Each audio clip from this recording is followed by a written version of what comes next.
Gusto po bang malaman kung gaano po kayo katagal naging mayor ng Davao? Madam Chair, I will forgo the opportunity to defend the OBP 2025 budget proposal in question and answer. I will leave it to the House of Representatives to decide on the proposal. Honorable Chua, proceed please. Thank you, Madam Chair.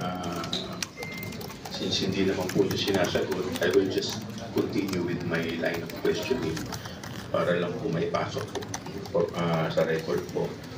Alam naman po natin lahat na kayo po ay naging alkalde ng Davao. Of course, nung time na yun, meron din po kayong item for confidential fund under the office of the mayor. Tama po ba? Point of order, Madam Chair. Yes, Honorable Mayor. What we are discussing is the OBP budget, not the budget of the local government of Davao of many years ago.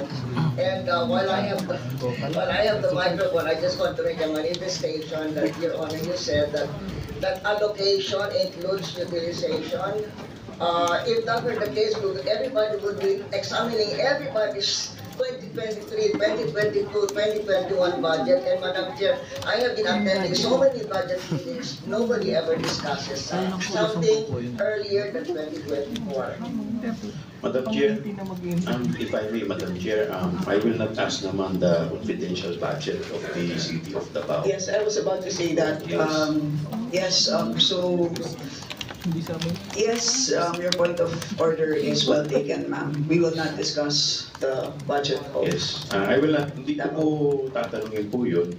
Ang point ko lang po dito ay as Mayor of Davao, dahil naman po natin, medyo matagal po siya naging alkalde, hindi po sa kanya bago itong confidential fund.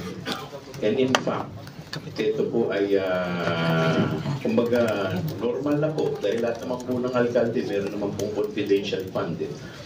Now,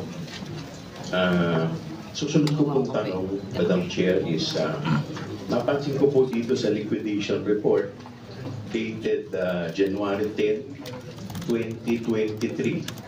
Meron po ditong nakapirma sa taas po ng Sara Z. Duterte, Vice President.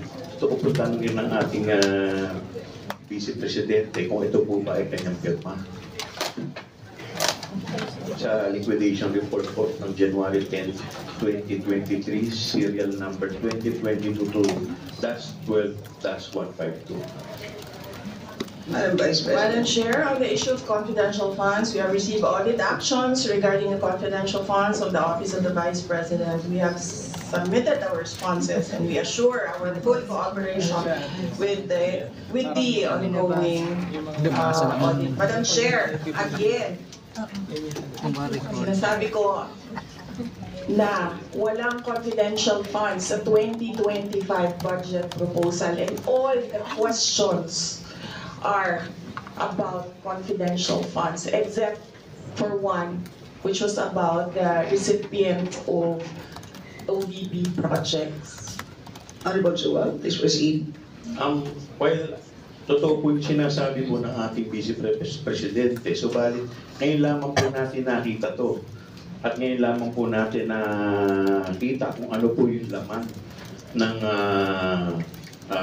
o kung paano po niya nagamit yung confidential fund. Kaya kung dati po, hindi naman natin siya matatanong dahil wala rin po tayong opportunity, dahil wala rin po tayong hawak ng mga dokumento. But it is only now, Madam Chair. Kaya nga po, tinatanong po natin para at least malaman din po natin. At saka, konektado rin po ito dahil at the end of the day, dito po natin makikita kung paano po siya gumamit ng pondo na binibigay po sa kanyang opisina.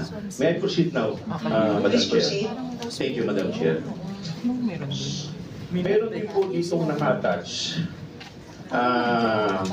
dated January 10, 2022, certification.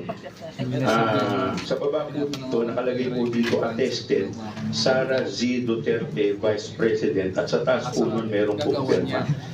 Do you confirm that this is your signature, Madam Vice President? Madam Vice President. Yes, Madam Chair. Precisely, dapat hindi ninyo yan nakikita kasi that confidential funds pertains to national security and hindi pa tapos yung audit process. But to answer the question, Madam Chair, on the issue of confidential funds, we have received audit actions regarding the confidential funds of the OVP. We have submitted our responses and we assure our full cooperation with the ongoing and unfinished audit. Honorable Chua. Thank you, Madam Chair. Since hindi naman po siya sinasagot yung ating katanungan, I will just proceed. Meron din pong nakatouch dito na accomplishment report. Utilization of confidential and intelligence funds. Period covered December 21 to December 31, 2022. Total amount, 125 million. At sa baba po nito, may nakalagay pong approved by Sara Z. Duterte, Vice President. Again, Madam Chair, gusto ko pong tanungin ng ating Madam Vice President kung ito pong pirma na nandito sa ibabaw ay kanya po. Madam Vice President. Madam Chair, on the issue of confidential funds, we have received audit actions from COA regarding the confidential funds of the OVP. We have submitted our responses and we assure our full cooperation, the ongoing and unfinished audit. Honorable Chua. Thank you, Madam Chair. Madam Chair, napansin ko lang po kasi sa lahat po ng kanyang mga sinubmit, personal, may nakalagay po sa taas na signature po ng ating Vice Presidente at wala pong mga countersign. So, ibig sabihin, wala po ditong nag-inspection bukod po sa kanya. Siya po yung nag-certify, siya rin po yung nag-attest, at siya rin po yung nag-approve. So, yun po yung aking punto po dito. Another thing, Madam Chair, gusto ko lang pong tanungin ang ating, kasi kaya kung nga po tinatanong kanina, kung anong taon sana siya naging alkalde ng Davao. Kasi gusto ko pong tanungin sa kanya kung aware po ba siya sa Joint Circular number 2015-01 dated January 8, 2015. Madam Vice President. Madam Chair, on the issue of confidential funds, we have received audit actions regarding the confidential funds of the Office of the Vice President from the Commission on Audit. We have submitted our responses and we assure our full cooperation with the ongoing and unfinished audit. And you have 30 seconds left. Thank you, Madam Chair. Madam Chair, yung huling tanong ko, i-address ko na lamang po sa ating COA. Kanina po, nung tinanong po kayo ng ating ni Congresswoman Magsaysay, sinabi po niya, hindi tama yung paggamit ng pondo. Ano po, pwede po ba pakipaliwanag ninyo sa amin? At sinabi po ninyo, opo, pwede po ba pakipaliwanag po ninyo sa amin kung paano po ninyo nasabi na hindi tama yung paggamit ng pondo? Sa kuha po, hindi po kay Madam Vice President. Ask Comoliano. Thank you, Madam Chair. Ang sagot ko po ay just sa general effect po ng notice of disallowance kasi wala po akong personal knowledge dun sa confidential fund at hindi ko po nakita yung document niya nung sinabit sa committee.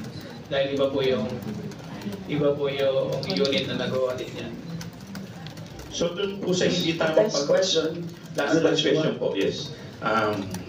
Doon po sa hindi tamang paggamit ng pondo, pwede rin po ba nating masabi na nagkaroon po ng diversion of fund o yung sinasabi po natin yung pondo hindi po nagamit doon po sa talagang dapat siya gamitin? Ask Gamuliano. Ako, pagka ang tanong po tungkol dun sa audit ng confidential fund, hindi ko po pwedeng sagutin kasi hindi ko ako yung nag-audit. Pero kung ang tanong nyo yung general, General po yung tanong notice ko. at disallowance, meron pong ganun. So, possible po na may diversion of fund. Meron pong ground na ang mga ground po ng disallowance is irregular. Ibig sabihin po hindi sumunod sa panuntunan ng guidelines. Pwede pong excessive, hindi naman kailangan bumili ng maraming stocks. Nasira lang, medicine na expire lang. Pwede pong unconscionable, ibig sabihin masyadong shocking na doon sa senses. Kung ang laptop mo is 50,000, bumili ka ng laptop na 500,000, baka naman unconscionable na po yan. Sir, ang tanong ko lang po kung So, yes, that's the last question. so yung tanong ko lang po kung possible po na meron diversion of Meron po under Yes or no lang po? the revised penal code po, merong technical Yun lang po. malversation. Thank you po. Salamat. Next interview is the Honorable Jervin Luistro. Thank you, Madam Chair. I think we all agree, from the level of the President down to Barangay Captain, public office is a public trust. In other words, public officers and employees must, at all times, be accountable to the people. In line with this, Madam Chair, with all due respect, I wish to invite the attention of the committee to the press interview of Her Excellency, Madam Vice President, in the Senate on August 22, 2024. In substance, the Vice President said, "Saan naman kayo nakakita? Constitutional body, inuutusan isubmit ang audit report. Hindi pa nga tapos." With all due respect, Madam Chair, may I request the resource speaker to comment on her intention about her statement. Madam Vice President. Madam Chair, again, the question is not related to the 2025 Office of the Vice President budget proposal. On the issue of confidential funds, we have received the audit actions regarding the confidential funds of the OVP. We have submitted our responses and we assure our full cooperation with the ongoing audit. Honorable Luistro. Madam Chair, in other words, this representation wished to be clarified when the Vice President made the statement. Intensyon ba ng ating Vice Presidente na ibahagi o hindi ibahagi sa publiko ang resulta ng nilalaman ng audit report patungkol sa kontrobersyal na 125 billion na confidential fund? Nonetheless, Madam Chair, I understand that the Vice President already expressed her intention not to answer this question. Thus, please allow this representation to shift to the COA. May I request the COA to give his comment to this statement of the Vice President. Ask Gamuliano. Madam Chair, pwede ko pakiulit po yung question. You may repeat the question. Hindi po natin isasama sa yung 5 minutes. During the press interview of the Vice President in the Senate on August 22, 2024, she made a remarks, "Saan naman kayo nakakita? Constitutional body, inuutusan to submit fraud audit. Hindi pa nga tapos." We are requesting the COA to make their comment on this. Madam Chair, ang sagot ko po siguro in relation dun sa subpoena kasi yung rationale po o compliance namin sa subpoena Quote ko lang po yung second page po, first sentence ng subpoena. The subpoena to STECOM is being issued in accordance with the oversight function of the House of Representatives. This order is likewise based on Section 3 of COA Circular 2013-006 dated September 2013. Ang compliance po ng COA ay dahil po ito ay in-issue po ng chairperson ng Committee on Appropriations. And under yung pong Congress, yung House of Representatives, is a body authorized by law to issue subpoena. And we cannot interpret otherwise. There is a presumption of regularity and validity to sa subpoena. We cannot unilaterally challenge the validity of the subpoena unless the court will interpret that pwede po or hindi pwede. Yun po yung aming ko. Kaya kami po, in-entrust po namin dun sa House of Representatives, dun sa wisdom po ng leadership, yung compliance sa documents. At ito rin yung sinasabi dun sa aming guidelines na pag may subpoena po, we have to comply. Honorable Minister. In relation to your compliance with the subpoena, did you recall having received any feedback from the Office of the Vice President pertaining to the same? Actually po, meron pong sulat ng Office of the Vice President sa aming chairman na yun nga po, may mga legal issues po na binabanggit. At ito po yung na-consider na rin po ng Office of the Chairperson noong nag-comply sa subpoena sa STECOM.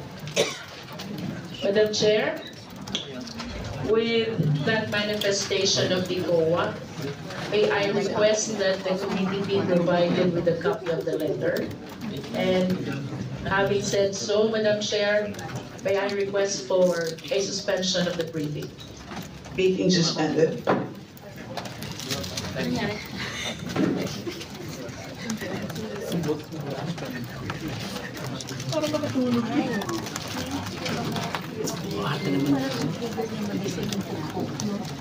Ganun talaga pagsimula mo. Suspended.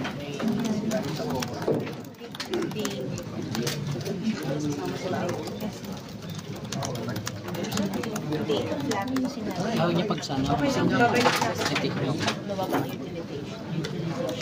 Kuya, please, patingin mo kung babalik ko.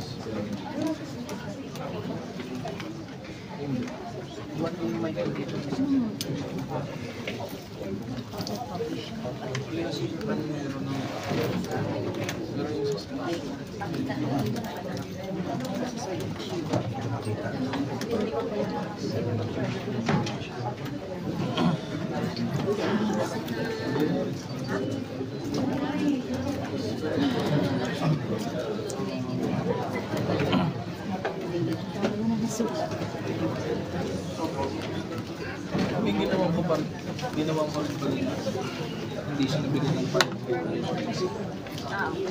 Ayaw nga na.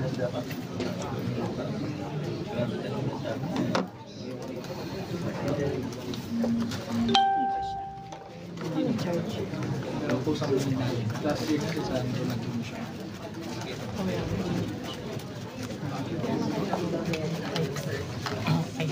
Times C.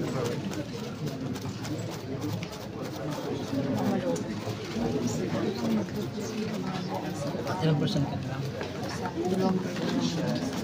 May 4 pa.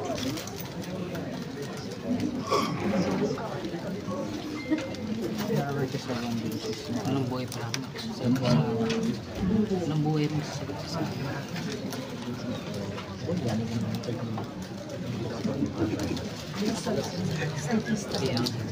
ganyan sa mga ganyan.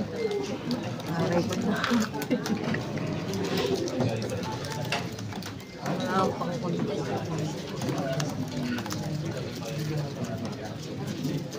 Dalawa.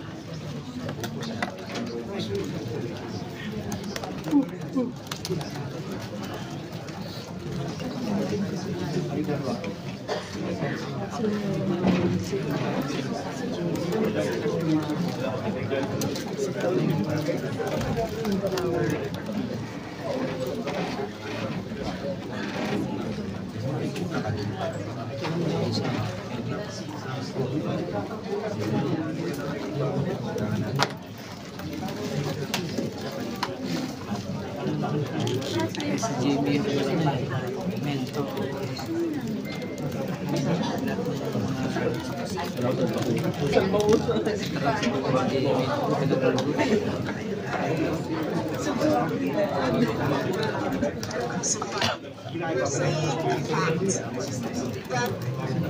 Somebody is convicted of child abuse sitting the chair.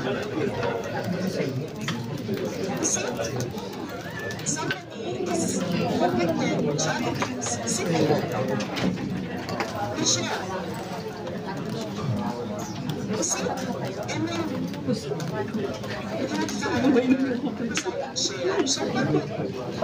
yes, we have a one-sided. Doon ako tawa sa post. That is the question. Tagal naman naman mo. Somebody is convicted of child abuse sitting. May merienda na daw sa taas.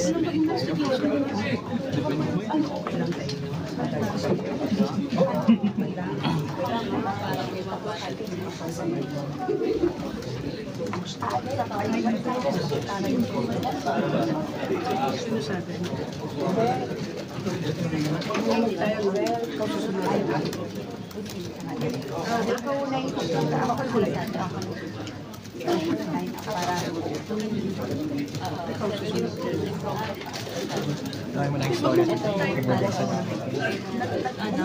yung sa Kibulay sa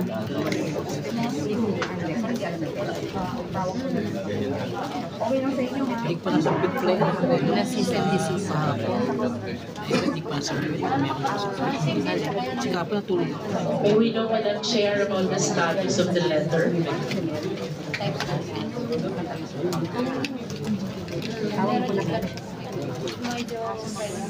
Parang ginawa niyo.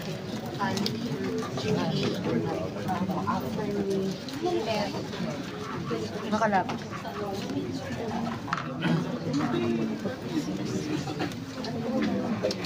Dahil siya nasa baba ako sila nasa video box. Ako sa magba na video box na sa Buto yung dito.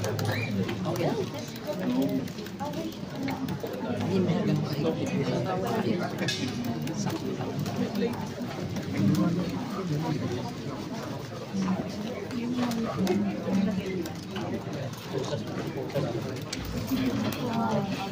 Lasing ko na. Kaya pati sila cellphone ba yan sa akin? Nasa baba talaga sila.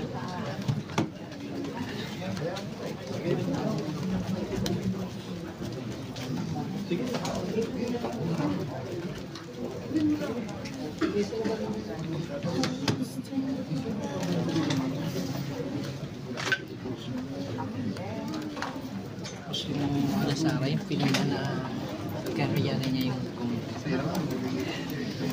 yung ganun yung Alam niyo. pouch. Hindi kaya. Kaya ganun yung sagot niya. Pero yung ganun yung gusto niya i-project sa sarili niya. Alam niya hindi niya. Wala siya isang kung alam niya.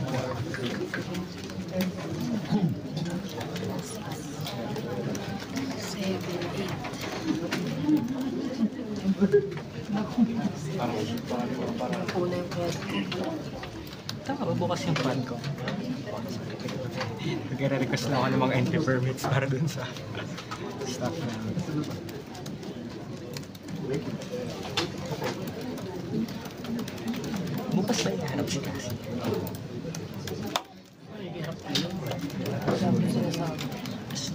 Hirap na siya. Hirap na si Sheila. Dapat si Cassie siya.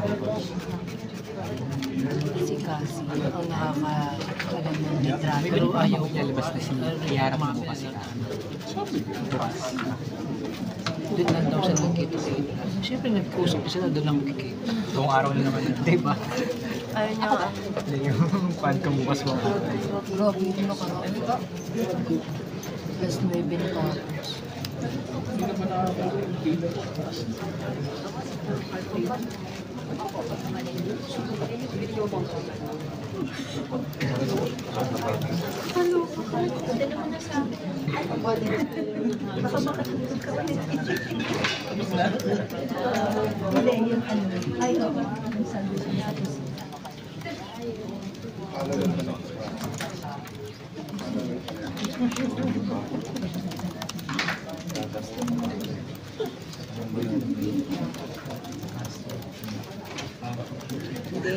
Castro.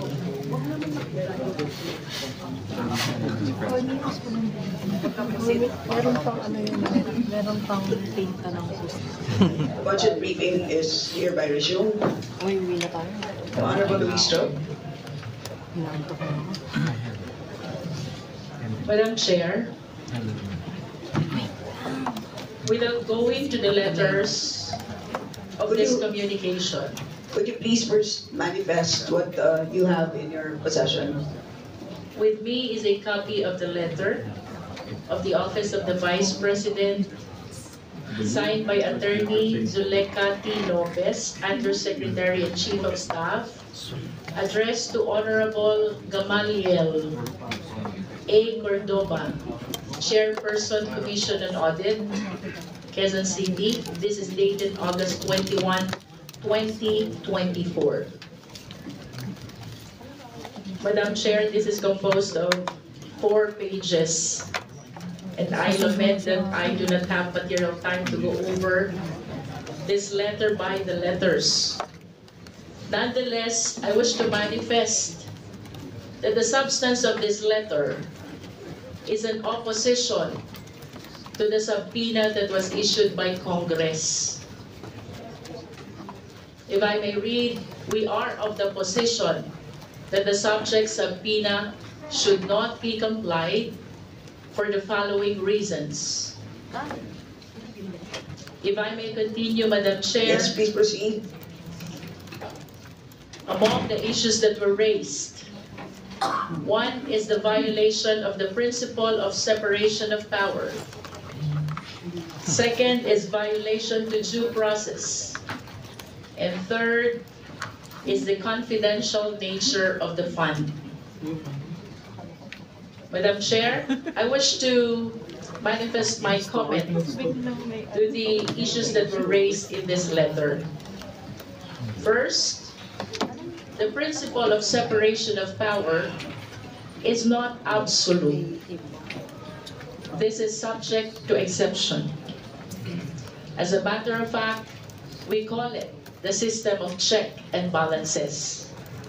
And that is the very reason why the Congress has the oversight power, and that is to make sure that the laws enacted, including the appropriation laws, and to be specific, the GAA 2022, the source of the confidential fund, is properly implemented. If I may share, one of the landmark cases about oversight power is the Abacada Guro party list. There are 3 consequences of oversight power. One is congressional scrutiny. 2 is congressional investigation. And 3 is legislative supervision. With all due respect, by congressional scrutiny, without necessarily conducting an inquiry in aid of legislation, the Congress may request information and report from other branches of the government. Similarly, it can recommend and pass resolution for consideration of the agency involved. Madam Chair, with respect to the violation of due process, I humbly believe that we are all witnesses in today's hearing. We are in fact catering the right to due process.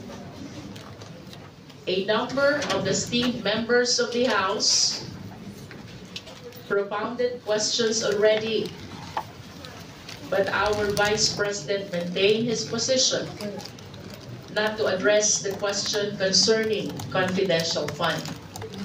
But speaking about due process, I humbly submit that notice was given. This is a budget briefing, and ample opportunity to explain was even accorded. It is my humble submission, Madam Chair, that contrary to the letter, we did not violate due process. As a matter of fact, we catered due process. Finally, Madam Chair, they raised the confidential nature of the fund. Ito po'y tanong na nais kong iwanan sa mga kapwa natin Pilipino. Granting that the nature of the fund is confidential and recognizing Memorandum Circular Number 15, 2023, relating to the privileged communication. Ang tanong po, Madam Chair, when there is notice of disallowance na nagsasabing ang 72 million out of 125 million ng confidential fund ay hindi nagamit ng naaayon sa Joint Circular Number 15-01. And as a matter of fact, ipinababalik ng COA sa pamahalaan. Ang tanong, confidential fund pa po ba ang tawag dito? Privileged communication pa din po ba ang saklaw nito? Uupo at tatahimik na lang po ba ang Kongreso? I wish to share the case of Chavez versus Public Estates Authority. Kindly wrap up. This is the right of the people to information on matters of public concern. There is no argument ang pera ng gobyerno ay pera ng taong bayan. Unless the citizens have proper information, we cannot fulfill the constitutional mandate that public office is a public trust. I submit, Madam Chair. Madam Vice President, do you care to comment? Yes, Madam Chair, since nasabi kanina, ang gist lang na nakuha ko na nasabi kanina ni Representative Luis Ro, yes, is that wala siyang time na isa-isahin per letter yung letter namin sa Commission on Audit on why the requested documents should not be released to Congress. Pero nakahanda na yung mga sagot niya sa lahat ng arguments namin sa national security, sa due process, and sa separation of powers. Is this part ba of what you said earlier, Representative Kimbo, that let's stick to the plan? Yun yung narinig ko sa iyo kanina na hindi mo in-accommodate yung point of order na question. And to answer, the Office of the Vice President.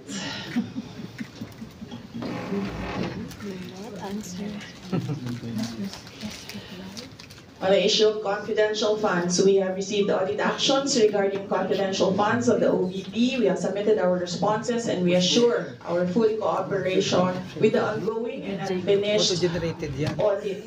We are cooperating and answering all the questions in the proper venue that is inside the Commission on Audit, not in the budget hearing for the 2025 proposal of the OVP budget. Thank you. Thank you. We note all your comments. I do not recall saying the phrase "stick to the plan," Madam Vice President, and so yes, we do note your comments, and also I believe your compliment of the brilliance of the Honorable Luis Tro. So the Madam next Chair? two, yes. Madam Chair, may I request that the Secretariat read your stick to the plan line? As I said, Madam Vice President, pasensya na po, we don't have the right to make requests at this point in time.